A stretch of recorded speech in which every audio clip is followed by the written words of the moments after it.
नमस्कार दोस्तों। आपका स्वागत है नींबू निचोड़ के 57वें एपिसोड में। दोस्तों, मेरी आप सबसे रिक्वेस्ट है कि अगर अभी तक आपने हमारे चैनल को सब्सक्राइब नहीं किया है तो आज का एपिसोड देखने के बाद अगर आपको आज का एपिसोड अच्छा लगे तो हमारे चैनल को आप सब्सक्राइब करें और लोगों को भी इसके लिए प्रोत्साहित करें। जैसे कि मैं हमेशा कहता आया हूँ, आज भी कहूँगा, आगे भी कहता रहूँगा कि दोस्तों, अगर आपके पास कोई भी हुनर है तो आप कमेंट बॉक्स में आके या और किसी ज़रिए से मेरे फ़ोन से मेरे से संपर्क करिए और अपने हुनर के बारे में कमेंट बॉक्स में लिखिए या मुझे बतलाएं। मेरी पूरी कोशिश रहेगी कि मैं आपको एक अच्छा मंच प्रदान करूं। जैसे कि आपने देखा, मैं धार्मिक बातें भी बोलता हूँ, एजुकेशनल बातें भी बोलता हूँ, लीगल बातें भी बोलता हूँ। मोटा मोटी मैं समस्याओं को लेकर बात करता हूँ, उन समस्याओं के हल को लेकर बात करता हूँ। तो आपकी नज़र में अगर कोई भी समस्या हो या आपको लगता है कि ये समस्या है और इसका ये समाधान है, तो अपने नाम के साथ समस्या या उसका समाधान कमेंट बॉक्स में ज़रूर लिख के डालिए, ताकि अगर वो इस लायक होगा तो हम उसको अपने किसी एपिसोड में ज़रूर शामिल करें। दोस्तों, आज जो मैं चर्चा आपके साथ करना चाहता हूँ, वो ये करना चाहता हूँ कि कभी-कभी वरदान भी जो होता है, वो भी श्राप बन जाता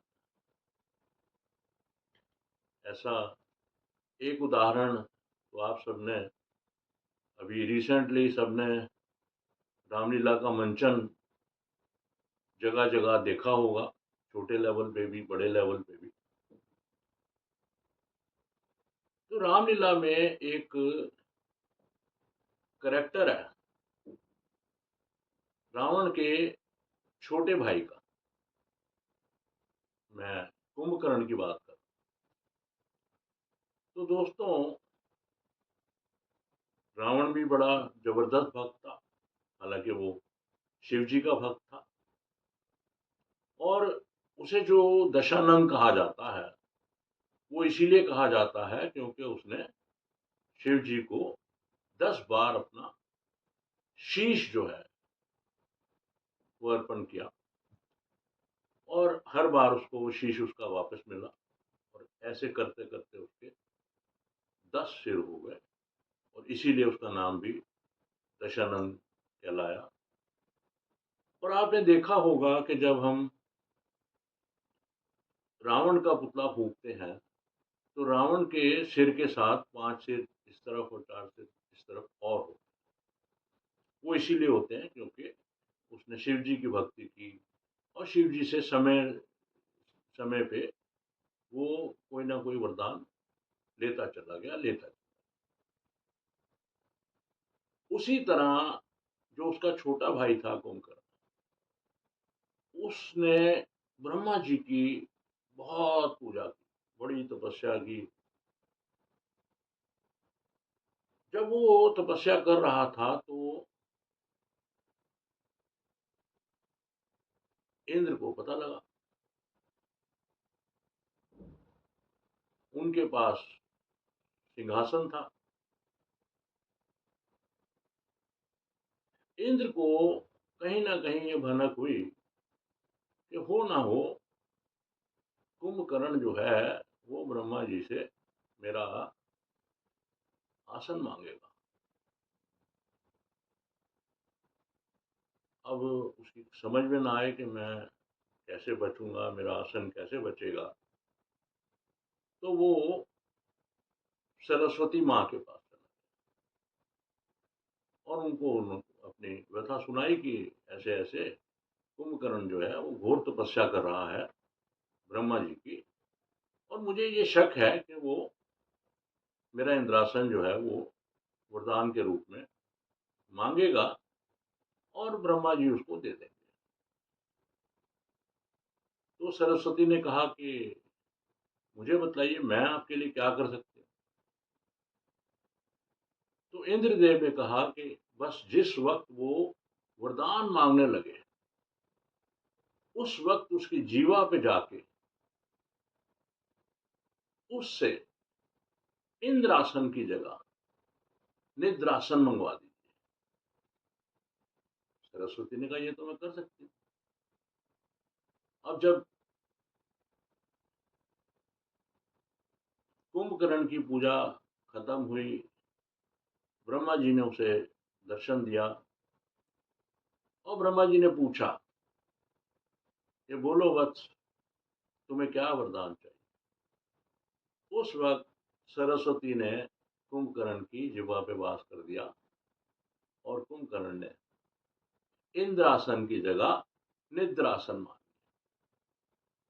उसका नतीजा ये हुआ कि वो तो वरदान देके ब्रह्मा जी चले गए।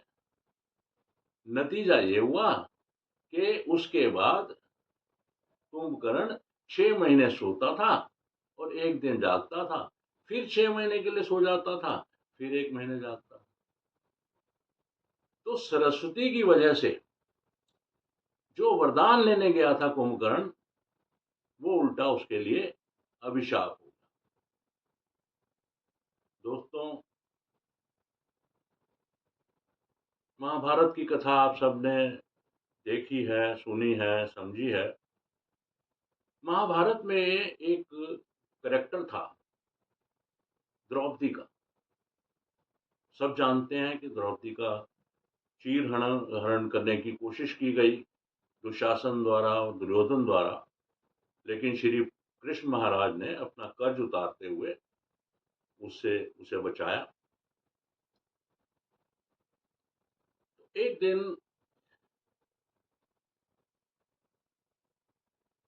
पांचाली भी कहा जाता था द्रौपदी को। तो एक दिन द्रौपदी ने श्री कृष्ण महाराज से पूछ लिया कि श्री कृष्ण महाराज, ये मेरे साथ क्या हुआ। मेरा स्वयंवर हुआ और मेरे स्वयंवर में मुझे जीत के तो एक आदमी लाया, सब लोग जानते हैं।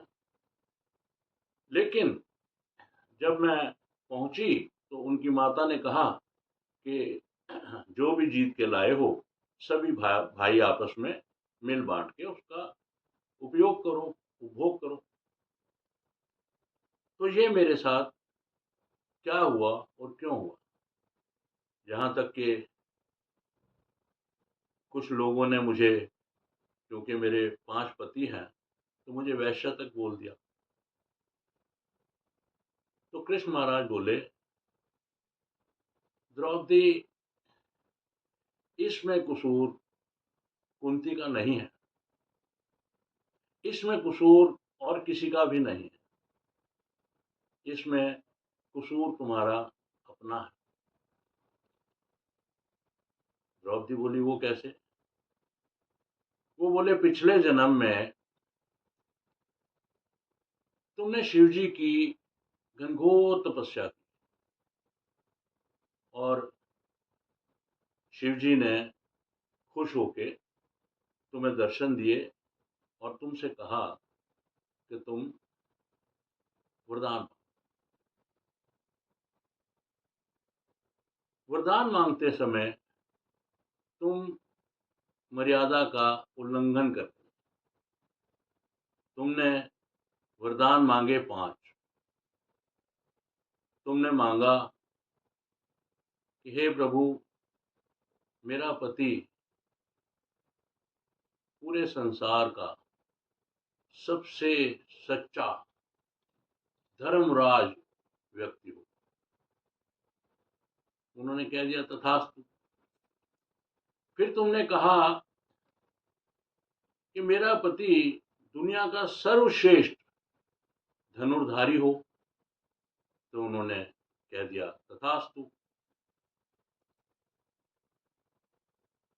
फिर तुमने कहा कि मेरा पति दुनिया का सबसे शक्तिशाली व्यक्ति हो, तब भी उन्होंने कह दिया तथास्तु। फिर तुमने चौथा वर मांगा कि मेरा पति दुनिया का सबसे ज्यादा सहनशील आदमी हो, उन्होंने वो भी वरदान आपको दे दिया। उसके बाद तुमने एक और वरदान मांगा कि हे प्रभु, मेरा पति विश्व का सबसे सुंदर व्यक्ति हो। शिव जी ने वो भी बात मान ली। तो कृष्ण भगवान बोले कि द्रौपदी, ये सारी खूबियां तो, जबकि मैं खुद भगवान, मेरे अंदर भी नहीं है, तो तुमने तो गागर में सागर मांग लिया। ये सारी कमियां जो हैं, ये सारी चीजें जो हैं, ये सारी खूबियां जो हैं, ये किसी एक व्यक्ति में हो ही नहीं सकती। इस वजह से तुम्हें 5 अलग अलग पति मिले। धर्मराज युधिष्ठिर मिले तुम्हें, क्योंकि वो धर्मराज हैं। भीम मिले क्योंकि वो बलशाली हैं। नकुल मिले क्योंकि वो सबसे खूबसूरत हैं। सहदेव मिले क्योंकि वो सबसे ज्यादा सहनशील है। और गांडीवधारी तो तुम्हें मिले ही क्योंकि वो सर्वश्रेष्ठ धनुर्धारी है। तो जो तुमने मांगा वही तुम्हें मिला। तो दोस्तों, आज के इस एपिसोड का मेरा जो संदेश था वो ये था कि प्रभु तो बड़े दयालु हैं। प्रभु तो, आप उनकी तपस्या करोगे, उनकी पूजा करोगे, उनके व्रत रखोगे तो बड़ी जल्दी खुश हो जाएंगे। और वो आप जो मांगोगे वो आपको दे भी देंगे। लेकिन मांगने की मर्यादा का उल्लंघन मांगने वाले को नहीं करना चाहिए। प्रभु से, किसी इंसान से कुछ मत मांगो। कोई इंसान किसी को कुछ नहीं दे सकता। जो मांगना है प्रभु से मांगो, लेकिन प्रभु से भी वही मांगो जो मर्यादा संगत है। तो दोस्तों, इसी के साथ मैं आज के इस 57वें एपिसोड को समाप्त करूंगा। नमस्कार।